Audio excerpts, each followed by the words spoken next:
नमो भगवते वासुदेवाय नमः। दोस्तों, आज हम सुनेंगे गीता के 16वें अध्याय का महात्म्य।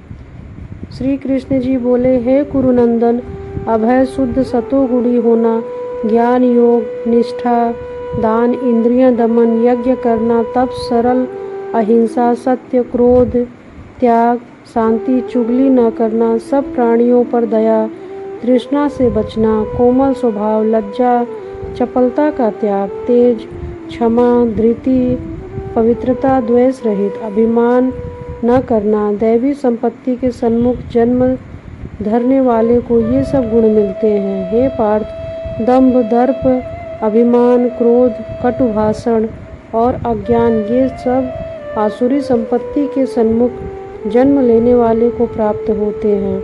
हे पांडव, श्रेष्ठ दैवी संपत्ति मोक्ष और आसुरी संपत्ति का बंधन का कारण है। तुम शोक न करो, क्योंकि तुम उत्तम दैवी संपत्ति के भोग को जन्मे हो। हे पार्थ, इस लोक में देव और असुर ये दोनों के प्राणी उत्पन्न किए गए हैं। दैवी का विस्तार पूर्वक वर्णन कर चुके हैं। अब असुरी का सुनो। धर्म में प्रवृत्त और अधर्म में निवृत्त असुर लोग नहीं जानते, उनमें न सोच है, न आचार है और न ही सत्य है। वे संसार को असत्य, निराधार और अनिश्वर कहते हैं। उनके मन में जगत की उत्पत्ति का कारण काम से प्रेरित स्त्री पुरुष के संभोग के अतिरिक्त कुछ भी नहीं है। मलिन आत्मा, अल्प बुद्धि, दारुण कर्म करने वाले इस संसार को नष्ट करने के हेतु पैदा होते हैं और दूषित काम के आश्रित होकर वे दंभी, मानी और मद से युक्त नीच पुरुष कर्मों से प्रवृत्त होते हैं। वे मृत्यु पर्यंत चिंता से ग्रसित हैं। कामोपभोग ही उनके लिए सब कुछ है, इसी को सर्वस्व मानते हैं। अनेक आशा रूप पाशों से बंधे काम क्रोध में तत्पर कामोपभोग के लिए अन्यथा से अर्थ संचय ही इच्छा करते हैं। मैंने आज यह पाया, इस मनोरथ को पाऊंगा, यह है और यह धन भी मेरा हो जाएगा। यह शत्रु तो मैंने मारा, दूसरों को भी मारूंगा। मैं ईश्वर भोगी, सिद्ध, बलवान और सुखी हूँ। मैं धनी कुलीन हूँ, मेरे समान दूसरा और कोई नहीं। मैं यज्ञ करूंगा, दान भी करूंगा। इसी प्रकार अज्ञान से मोहित हुए हैं, अनेक कल्पनाओं से मोह रूपी बंधन में फंसे हुए विषय भोग में आसक्त लोग नरक में गिरते हैं। अपनी बड़ाई आप करते हैं, धन धान के मद में चूर रहते हैं, शास्त्रोक्त विधि छोड़कर केवल नाम के लिए यज्ञ करते हैं।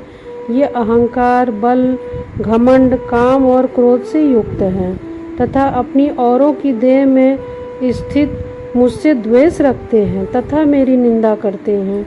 इन द्वेष करने वाले क्रूर और अधम पापियों को मैं संसार की आसुरी योनि में डाल देता हूँ। हे कौन्तेय, जन्म जन्म में आसुरी योनि पाकर वे मूर्ख मुझको पाए बिना ही अंत में अधोगति को प्राप्त होते हैं। काम, क्रोध और लोभ ये तीन नरक के द्वार हैं जो आत्मा का नाश करते हैं। इस कारण तीनों को त्यागना चाहिए। हे कौन्तेय, उन तीनों नरक द्वारा से जो छूटा हुआ जो मनुष्य अपने कल्याण को सुकृत करता है तब उत्तम गति को पाता है।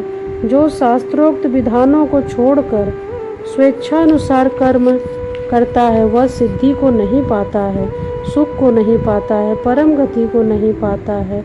अतः कार्य और अकार्य इनको जानने के लिए शास्त्र प्रमाण है। शास्त्रोक्त विधान जानकर उन्हीं के अनुसार कर्म करना चाहिए। दोस्तों, भगवान श्री कृष्ण ने गीता के 16वें अध्याय में असुरी शक्ति वाले मनुष्य का वर्णन किया है। असुरी शक्ति वाले लोगों के विषय में श्री कृष्ण ने कहा है, उनमें न तो सोच है, न आचार है और न ही सत्य है। वे संसार को असत्य, निराधार और अनिश्वर कहते हैं। उनके मन में जगत की उत्पत्ति का कारण काम से प्रेरित होकर स्त्री पुरुष के संभोग के अतिरिक्त कुछ भी नहीं है। मलिन आत्मा, अल्प बुद्धि, दारुण कर्म करने वाले इस संसार को नष्ट करने के हेतु पैदा होते हैं। दोस्तों असुरी प्रवृत्ति के लोग हर